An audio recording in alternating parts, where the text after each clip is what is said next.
might need another winch.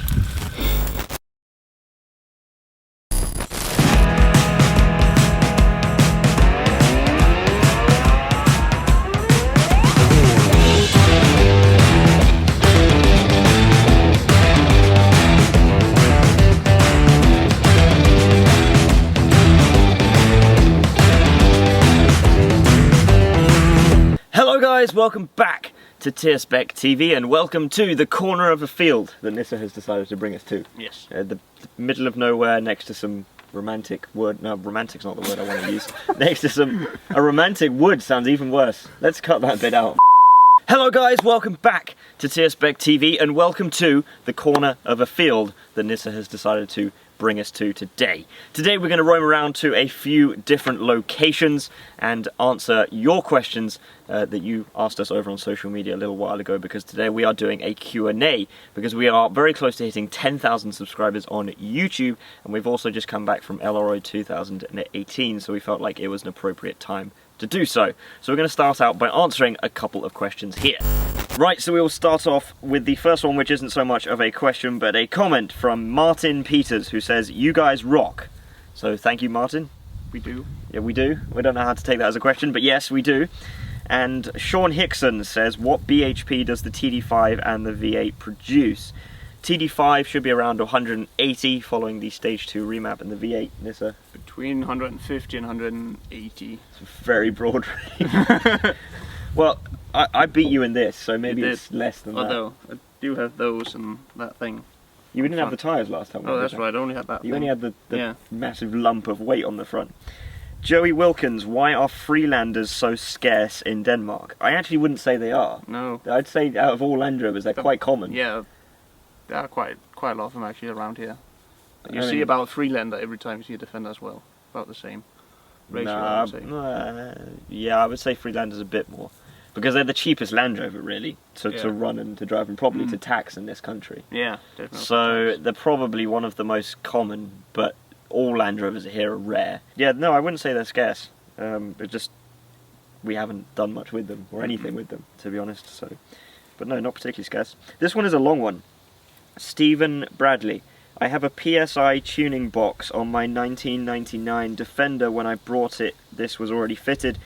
Bonus, I thought. I passed my test in a Series 1 Land Rover. That is cool. He passed his driving test in a Series 1 Land Rover. That is cool. Test in a Series 1 Land Rover and have driven Series 2A and 3. But this is the first TD5 I ever owned, so not aware of its normal performance. It will do 75 miles an hour, I presume he means, easily, but not sure what the HP is. Now, or what a Defender would be like without a PSI tuning box. Don't know what it's like. Compared to Storm tuning, not so good. I would think any input would be greatly appreciated. Thanks, Steve. I mean, I don't know... I don't know what a PSI tuning box is. No, is it one of those, like, just plug-in boxes you get off eBay? I don't know much about or anything about that. Neither of us do. But I know that any kind of plug-in remap tune thing is not necessarily a good idea, because you don't know what it's doing to your engine, and it's not, you know... doing, how do you say, it's not sort of tailored to your engine or your use. I would get a remap any day over any kind of cheap tuning thing, because a remap can be personalized to exactly your vehicle and exactly what you do with it. So if you are looking for a remap, then go talk to the guys at Storm Tuning. I would say that's a safer option, because I don't know what a PSI tuning box is, to be quite honest. Anyway, we'll save some more questions for later, because we have a million of them. Where are we going? Don't know. That way. That way. Maybe not through the... No, not literally. There's not quite a lot way. of... Yeah. I can't speak today. Obstacles. Obstacles, thank you. Yeah. Right. Hey ho.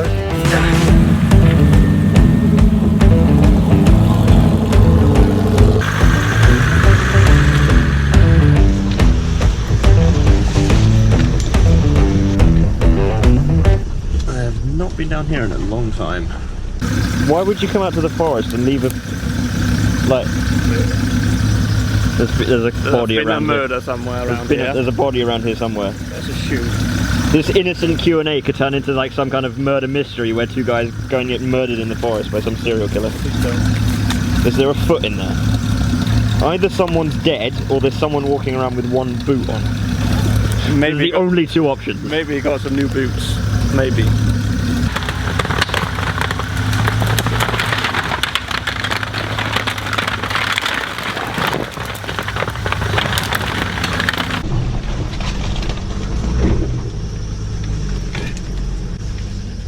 I've learnt my lesson.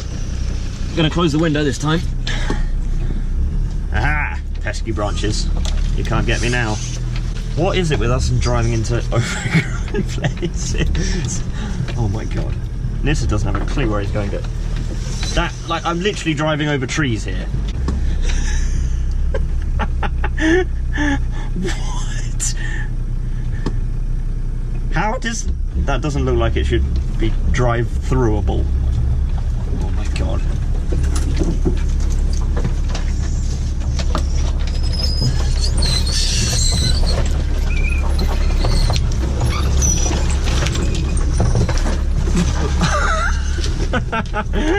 What is this?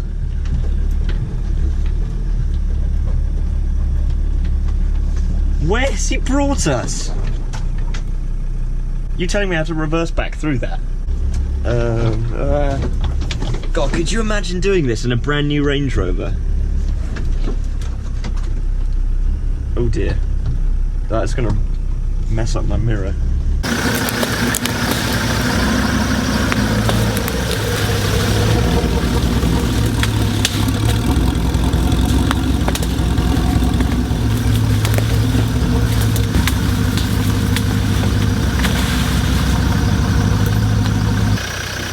We definitely haven't driven through here. Nope. Bum ba bum ba bum bum bum ba bum bum bum, or whatever the Thunderbird's tune is.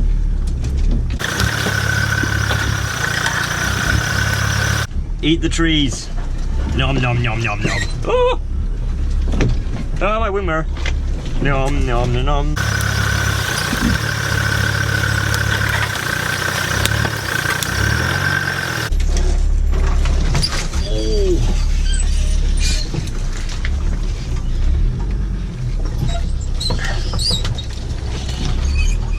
Oh, that's a lot of scratching going on there. And for those of you that are about to comment that I'm ruining my paintwork, I don't really care, to be quite honest.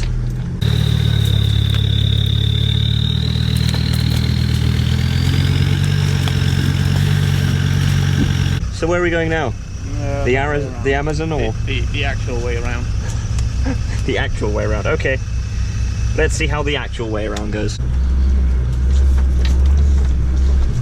Brilliant fun. There's something quite fun about driving through all this stuff and just being cocooned in my little shell. Something about Defender, that even though in reality they're not that safe, when you're driving through the middle of nowhere, they make you feel quite safe. It's like having a companion with you, as I've mentioned before.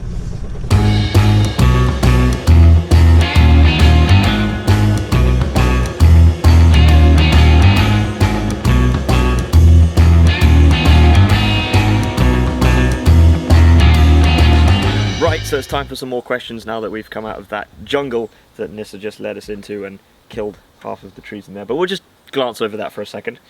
Rob Ock says, why do you call your Landy a car in the vlogs when it's anything but? Just because that's what we're used to. It's just a phrase, doesn't mean we don't think they're Land Rovers. It's just what we're used to, and you know, Land Rovers are the norm for us, so I guess that's why we call them cars. Would you ever consider a Discovery, and which one? Absolutely. Yeah. But, I mean, it just depends on when and how and how expensive. How expensive. It's not something we're considering right now because we've got other things. But I would really like to do a Discovery 2 project at some point. I think that would be fun. A TD5 too. Yeah, a TD5 Discovery, and I think it'd also be fun to do something newer as well. But yeah, that might be something in the future. I'm going to butcher this name. Oh, the last one was Tone Fran as well. Sorry, I forgot to say that name. Next one is Henk Jan? I'm really sorry, I don't know how to pronounce. How do you pronounce that? This viewer. Sorry, yeah, we butchered that, I'm sorry. Do you use the Defender as daily drivers? Yes. Yes. I use mine every day for everything. We don't have anything We don't else. have anything else. I mean, obviously we have like... We have the small gold beetle. the Ford Escort thing. Oh, the Ford Fiesta. Yeah, Yeah, we have the Fiesta, Ford that's it. Fiesta, which is Yeah. like our backup car. But no, I mean, of course we have lots of other Land Rovers lying around as well. But no, these are our daily drivers. Is what we use on a daily basis. When can we get hoodies? Says David Leckenby. As soon as we can get something sorted. We're just trying to find a company we can work with to get it, get a clothing line going. We are absolutely up for doing it. It's just a matter of money and finding the right people to help us get it started. So if you are someone that knows someone, or you are someone that happens to be able to help with that, then do get in touch with us and help us get a clothing line sorted for TSPEC TV. From David Leckenby. What size tyres did Nils put on his truck?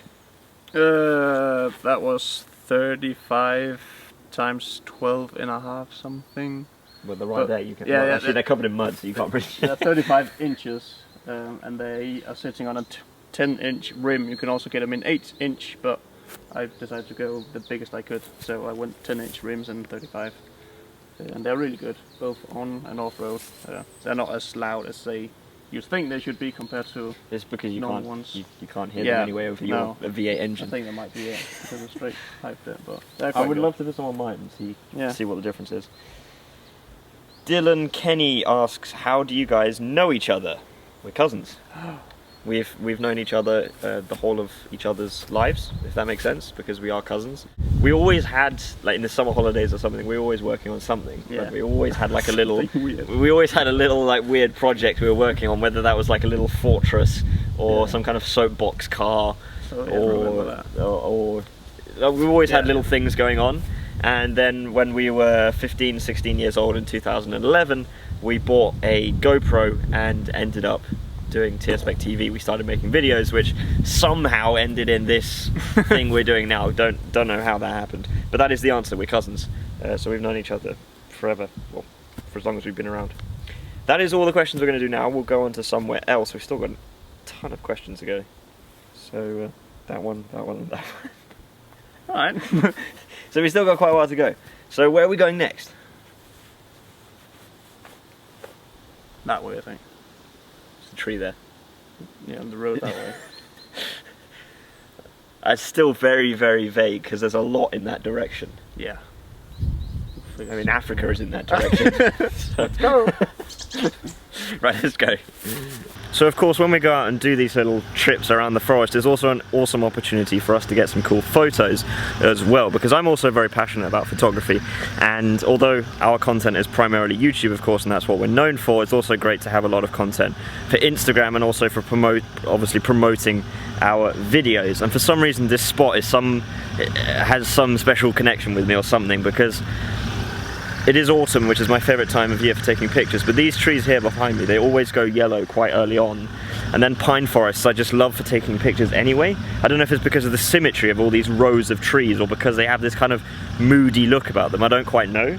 But I just really, really like this particular spot for taking pictures, and I think we've just got some pretty cool pictures here with them parked up right here. And if you want to know more about photography that we do and tips on that and things like that, then we can do more of that as well. Anyway, it is about time we moved on because we've still got a ton of questions to answer.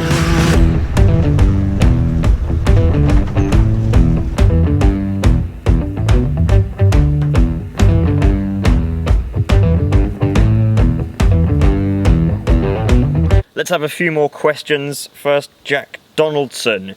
Who were the girls with you at LRO? Do they drive Land Rovers too? I have no idea who the girls following us around were. No. Jokes aside, that sounds wrong. They are they are our girlfriends, and no, they don't drive Land Rovers, but they will eventually. Mark Geljon, tell us a little more about yourselves. What are your brackets petrolhead dreams? What do you do in daily lives, etc.? Well, my petrolhead dreams. Dream car is a Range Rover Sport SVR. If my dreams go to plan, then I'll have a garage with 20 cars in it probably. I could reel off a whole bunch of cars that I'd want. Obviously a Land Rovers would play a big part in that. Also want a Boulder Bulldog, and I want a big garage. I'd love to be successful, or even more successful than we are, in terms of online YouTube automotive content, I guess you could say. So still making videos about cars. I'd love to be someone with a huge collection that I could share with the world, or we both would, I think. Yeah. And what do we do in daily lives? I'm a student / I have my own business. I'm a multimedia designer, so photography, websites, videos, that kind of stuff. I do that freelance, and then I'm also a student, and then also YouTube. And Nissa, your petrolhead dreams? My petrolhead dreams would probably also be Range Rover SVR with a Liberty Walk body kit on it. A Liberty Walk body? That's not going off-road, mate. No, it's not, but it's going to look so mad. They don't even do one, do they? No. Okay, they're just going to pay them enough, yeah, they will. If you have the money for them, they'll probably do one. Can someone do us a render of a Range Rover with a Liberty Walk body kit? Badass. And other dream cars, I think just Defenders. The Creeper. The Creeper, yeah. Creeper and that's done. A Toyota Supra 2JC, left-hand drive, manual gearbox, or a GTR R34 would probably also do. Yeah, R34 would probably be in my collection as well. Yeah. And what do I do for a living? I'm a sergeant in the Royal Danish Army. I drive or command on a vehicle called the CV9035, which is a infantry fighting vehicle, and that's what I've been doing for the last 1.5 years, I think. I've been that now. Don't ask me how long you've been doing it. No, I think it is. I just need to roll back the clip. But yeah, I think that is. Fraser Crosby, as a fellow Brit in Denmark. Where in Denmark? Interesting. Severely missing his Landy. I'm damn jealous. Liam, what do you miss about the UK other than cheap car tax? What do I miss about the UK? If we're sticking with the sort of TSPEC TV focus, then the Land Rover community in the UK, and how common Land Rovers are and how easy it is to get Land Rover parts, I would say. Although there is a Danish Land Rover club here, which we've done some videos with, they are like minuscule in comparison to the community that you get in the UK, and the passion and everything that you get in the UK, and the variety as well of Land Rovers you get in the UK. So I would say the size and variety of the Land Rover community is probably my answer to that. Then Edward Cray, what are the small metal mesh sections behind the driver's seat in most of your Defenders? It's always interesting to explain to someone who's not from Denmark. But you see, this license plate is yellow, and the one on mine is like a quarter yellow, and the rest of it is white. And that's just the registration system here. You have full white plates. Yeah. If you have a full white plate in Denmark, it means it's just a normal civilian, family car or sports car, because you can't register a sports car on yellow plates. So if it's like a two-seater sports car, if you had a Ferrari or something, or if you just have a normal family car and you want all of the seats in it, then it's on white plates, and you pay 150% registration tax. If you have a yellow and white license plate like my TD5 over there, then you pay lower tax, but you can't have rear seats in the vehicle, so it's kind of classed as like a utility vehicle. And then Nissa's is a full yellow, which means even lower tax, but then it has to be tied to a business, like an actual business. So it's like registered as a business vehicle.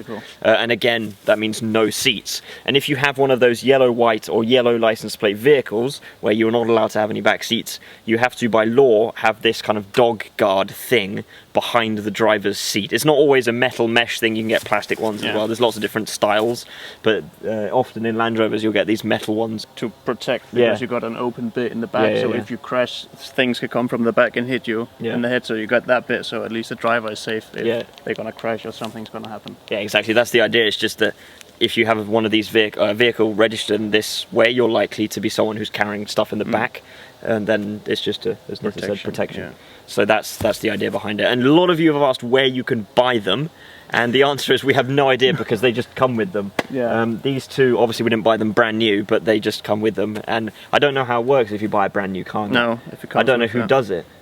I don't know if it's like the manufacturer, or if it's the MOT centre, or what. Or I don't know how it works. So you get like half ones, and you get the complete full ones, like my dad has got in his double cab. They got like all the way from the bottom all the way up. I also like half of that connected to the rear bumper. But the answer is we don't know where they come from. They just appear. But that's what they're for. Phil Beals, who is the owner of Tough Rock, asks, what vehicle is next? And I assume he means like what project.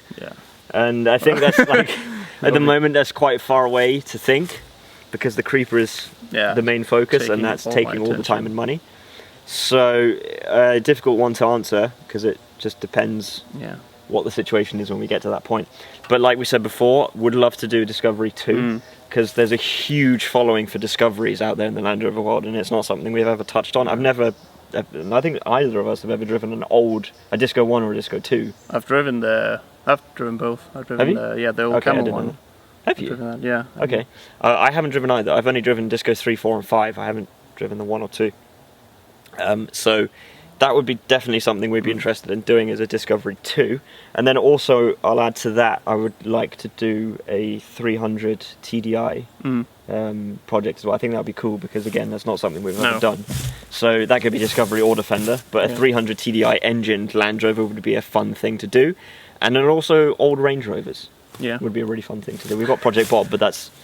Although we have got one now, actually. We have got one, but that's in a bit of a state, or it needs a bit of work before it can move. It is. So, yeah, I mean, we're open to anything that's a bit different from what we've done with V8s and TD5s, because we've obviously covered that in quite a lot of detail.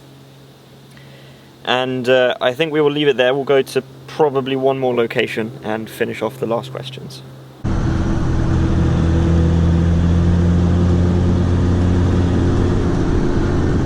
Okay, so where we're going now is a new location which we're going to be going to in an upcoming video, I believe. Vanessa tells me there's an opportunity to make an off-road track out here. We're carving lots of new paths today.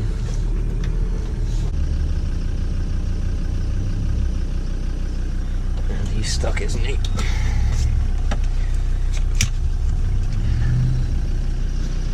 Has he just driven into a hole? Because I think he might have.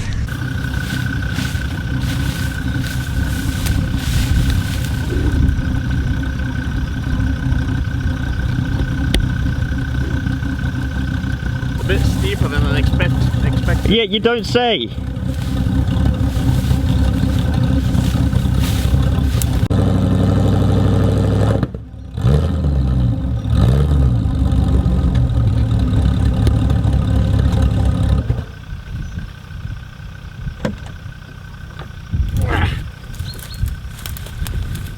Might need another winch.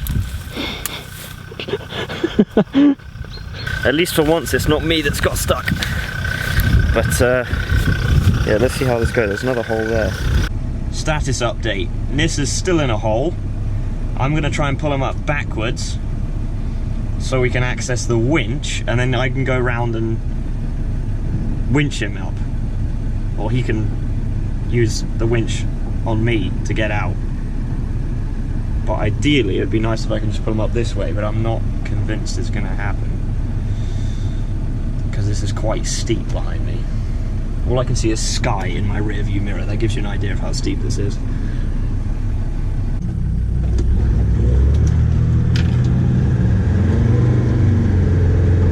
Yeah, that went exactly as I expected.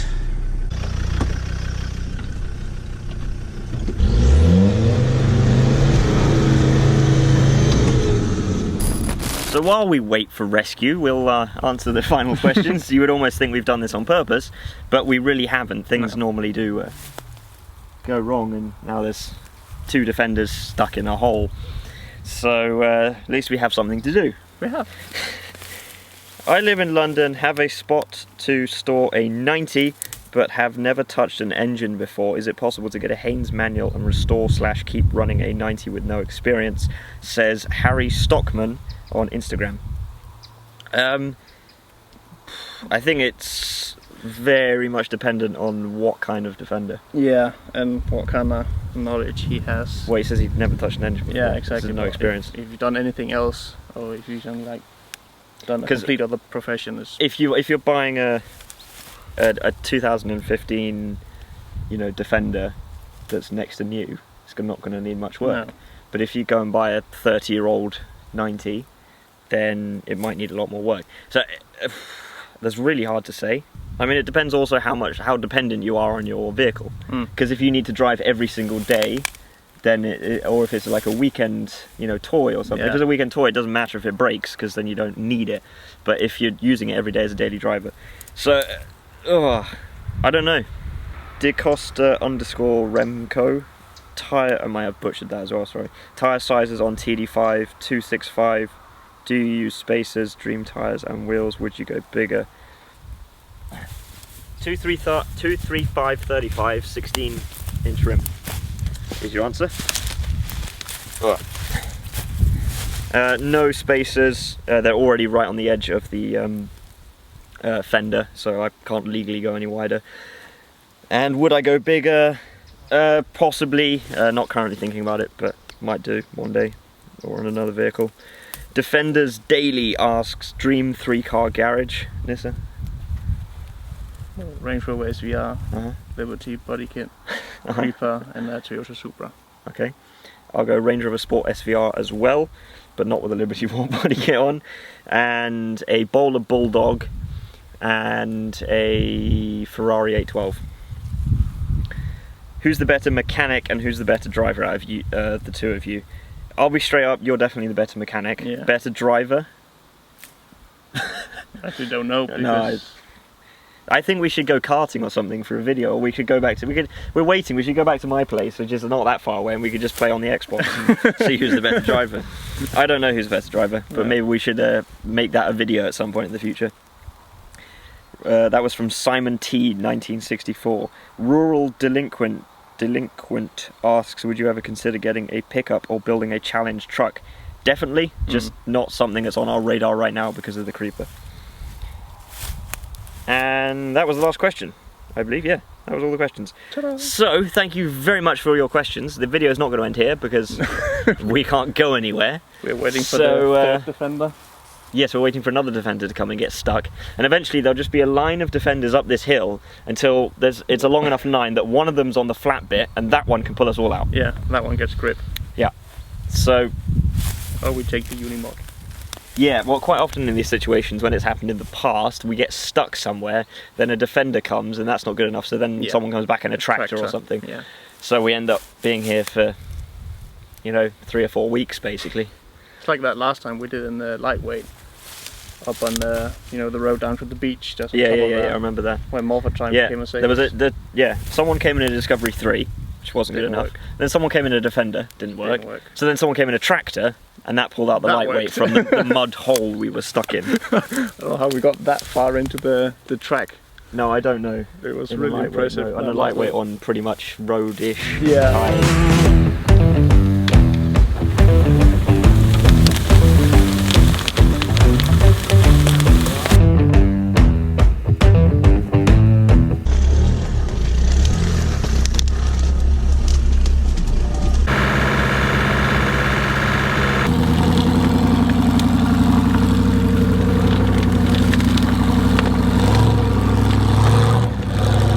I don't know if this comes across on camera, but this is like a proper ditch. And that's where Nissa was. You can see his tyre marks. Nissa, have you seen the size of this ditch you were in? Yeah. Jesus, that goes like straight down. I don't think the camera does it justice. And then there's all this mess. I mean, you totally can't tell that we were here, because it all looked like that before. And now there's just this path of destruction all the way up.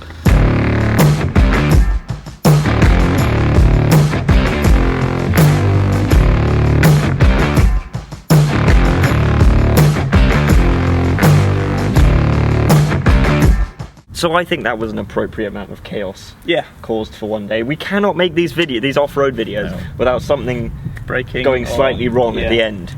And then, you know, I just knew we were going to these different places, and then Nissa said, oh, we're going to this new place. And I just knew something would happen, and then Nissa just drives in the car, just disappeared. Just goes into a ditch, basically, and then it took 2 defenders to get it out, because that one got stuck, then another one came, and that almost got stuck as well. So that was fun, but it always makes for interesting content for you to watch, at least I hope. And then of course we answered all your questions as well. So that was another TSMEC TV video. Thank you very much for watching, guys. if you enjoyed, don't forget to leave a like, and if you want to see more stuff like this from TSpec TV on YouTube, hit subscribe down below if you haven't already. Thank you so much for watching, and we'll see you in the next one where something probably goes wrong again.